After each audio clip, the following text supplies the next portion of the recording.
Уште еден пациент заболен од западно-нилска треска починал во земјава, информираше попладнево директорот на клиниката за инфективни болести доктор Фадил Цана.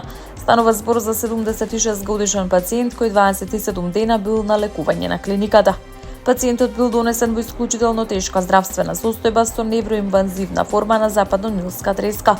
Кај него бил потврден вирусот западно-нилска треска, а дополнително имал и други заболувања кои усложниле неговата состојба. Ова е четврти регистриран смртен случај од овој вирус во земјава. Болеста се пренесува преку убот од заразен комарец. Потешките форми може да предизвикаат сериозни невролошки компликации. Според последните информации од клиниката за инфективни болести, до сега 15 пациенти се излекувани и пуштени на домашно лекување. Вирусот до сега е потврден кај вкупно 36 пациенти, додека за неколку случаи се очекуваат дополнителни лабораториски резултати.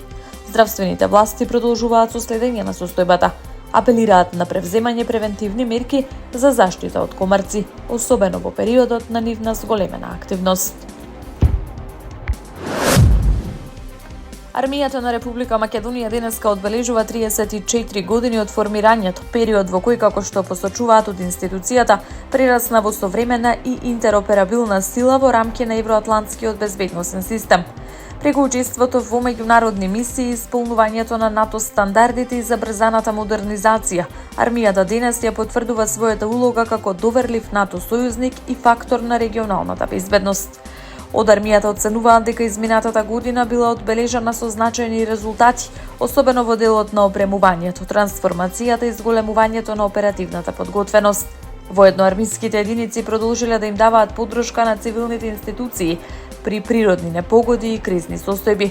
Особено значаен резултат е успешната оценка на лесната пешадиска баталионска група на националната теренска вежба Блесок 26.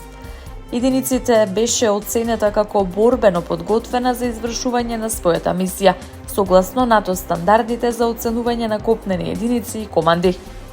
Во моментов повеќе од 180 припадници на армијата се распоредени во Романија, Бугарија, Летонија, Косово, Босна и Херцеговина и Либан, како и во мисијата на НАТО за безбедносна помош и обука за Украина. Паралелно армијата ја задржува подготвеноста за поддршка на домашните институции. Во текот на летниот период повеќе од 300 армиски припадници се подготвени за итно ангажирање во справувањето со пожари на целата територија на државата. Министерството за одбрана годинава за модернизација и опремување на армијата издвоило 116 милиони евра. Во оперативна употреба веќе е ставен и артилерискиот систем Боран. Пристигнати се сите лесни оклопни возила, додека дел од системот за противвоздушна одбрана Мистрал 3 веќе е испорачан. Поддршка за модернизацијата пристигнува и преку Европскиот мировен фонд. Договорени се 3 пакети помош во вредност од 38 милиони евра, како и дополнителни 2 милиони евра за балканските медицински сили.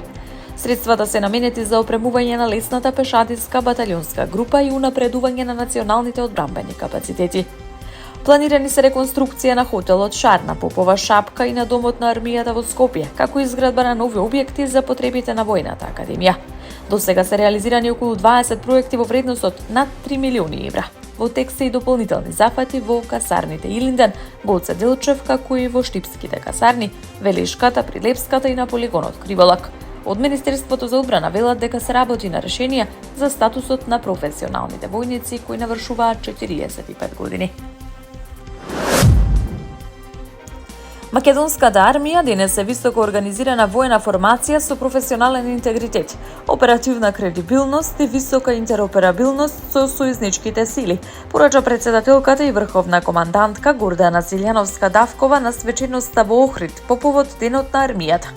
Таа потсети на историскиот развој на армијата, од формирањето на баталионот Мирчаце во 1943 година до членството во НАТО, оценувајќи дека денес армијата е фактор на стабилност, безбедност и доверба. Силјановска-Давкова нагласи дека современата одбрана мора да одговори на новите безбедносни закани, меѓу кои сајбер просторот и вештачката интелигенција. Според неа, јакнењето на националните одбранбени капацитети е основа за посилен придонес во колективната безбедност на НАТО. Министерот за одбрана пак Владо Мисајловски истакна дека модернизацијата се реализира според планираната динамика. Мисајловски најави ново законско решение за професионалните војници кои навршиле 45 години. како изголемување на платите од следната година. Началникот на генерал штабот, генерал мајор Сашко Лавчиски, ја оцени изминатата година како исклучително успешна за македонската армија. Како резултат ја посочи успешната реализација на вежбата Блесок 26 и оценувањето на лесната пешадиска баталионска група како борбено подготвена. Лавчиски нагласи дека армијата е во најинтензивниот процес на модернизацијата од своето формирање. На свеченоста во Охрид беа доделени одликувања и признанија на армиски единици, институции и припадници на армијата за нивниот придонес во развојот на одбранбените способности.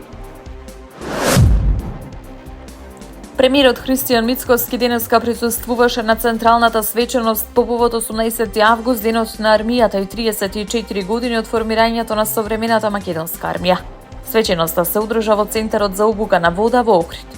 Мицкоски оддаде признание на сите припадници на армијата, кои како што посочи со одговорност и достоинство ја извршуваат својата мисија во служба на државата, граѓаните и мирот. Армијата е многу повеќе од униформа. Таа е чест, одговорност, дисциплина и посветеност. Таа е сила што стои зад сигурноста на државата и луѓето кои живеат во неа, порача македонскиот премиер. Тој упати благодарност до ветераните и до сите оние кои низ годините придонеле за изградба на професионална и силна армија.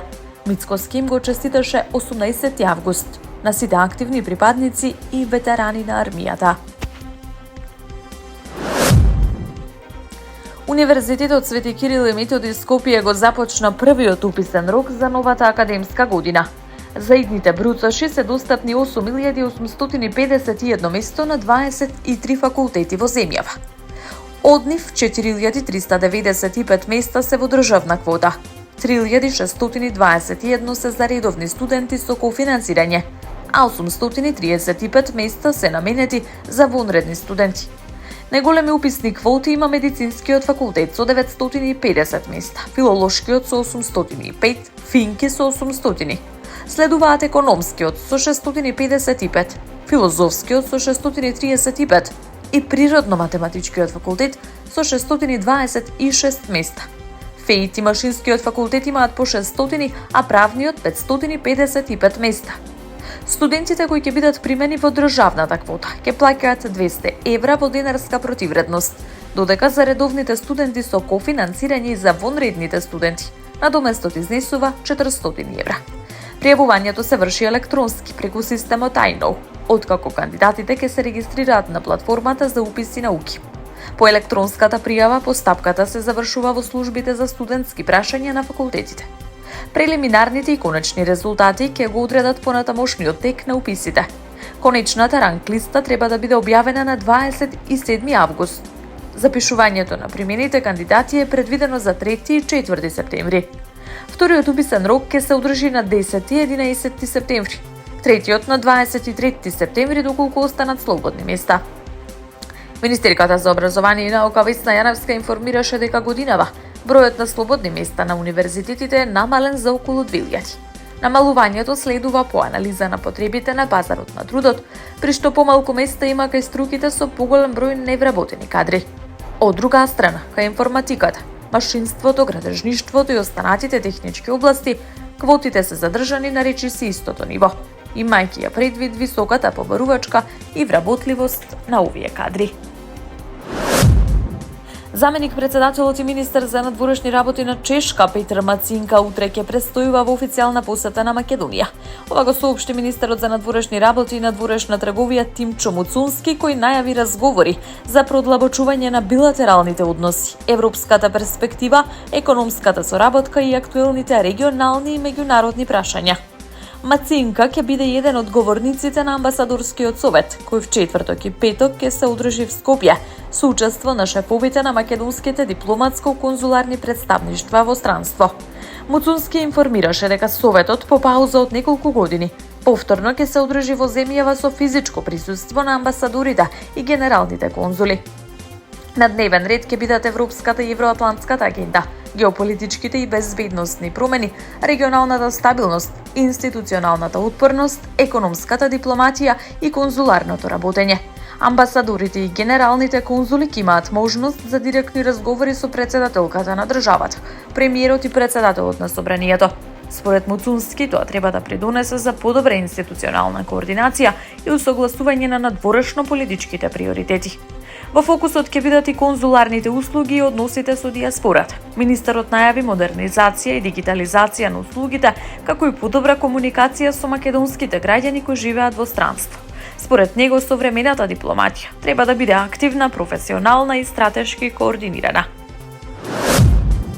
Вкупно 166 пешаци биле санкционирани во засилена сообраќајна контрола што МВР вчера ја спроведе на територија на целата држава.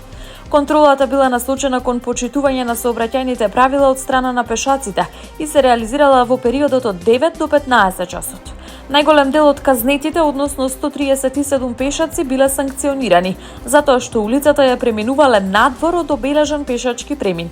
Покрај прекршоците направени од пешаци, полициските службеници во текот на контролата констатирале и санкционирале уште 167 други сообраќајни прекршоци. Од МВР најавуваат дека засилените контроли ќе продолжат и во наредните денови, со цел зголемување на безбедноста на сите учесници во сообраќајот. Полицијата апелира до пешаците улиците да ги преминуваат исклучиво на обележани пешачки премини. Од МВР посочуваат дека безбедноста на сообраќајот зависи од одговорното однесување на сите учесници. Турскиот председател Реджеп Тајип Ердоган и американскиот председател Доналд Трамп разговарале телефонски за актуелните регионални безбедносни прашања, соопшти турското председателство. Во разговорот, Ердоган го повикал Трамп да продолжи со дипломатските напори и преговорите со Иран, со цел да се намалат тензиите меѓу Вашингтон и Техеран. Анкара, како што било посочено, е подготвена да даде целосна поддршка на мировните напори. Турција, која е членка на НАТО, има заедничка граница со Иран. Подолг период повикува на дипломатско решавање на конфликтите и намалување на регионалните тензии. Според турското председателство, Ердоган оценил дека е неопходно да се искористат сите дипломатски можности и изразил надеж дека разговорите меѓу САД и Иран ќе продолжат. Двајцата лидери разговарали за состојбата во Газа. Билатералните односи меѓу Турција и САД, како и за одбранбениот пакт подпишан меѓу Турција, Саудиска Арабија и Пакистан. Ердоган во разговорот истакнал дека израелските напади врз палестинците во Газа се интензивирале во периодот кога требало да започне втората фаза од мировниот план на Доналд Трамп. Рускиот министер за надворешни работи Сергеј Лавров порача дека Русија и Северна Кореја заеднички работат на воспоставување како што праведен светски поредок. Лавров ова го истакнал во разговор со севернокорејската министерка за надворешни работи, при што ја нагласил продлабочената соработка меѓу Москва и Пјонгјанг и нивното стратешко партнерство. Односите меѓу двете земји значително се зајакнаа во последниот период, особено по директната воена поддршка од Северна Кореја за Русија во борбите против украинските сили во рускиот регион Курск. Севернокорејските сили и помогнаа на руската армија во операциите за потиснување на украинските единици од регионот, што дополнително е зацврсти војната соработка меѓу Москва и Пјонгјанг. Русија и Северна Кореја во последниот период ги интензивираат и политичките и дипломатските контакти, додека нивното партнерство е проследено со критика и загриженост од Украина и западните земји.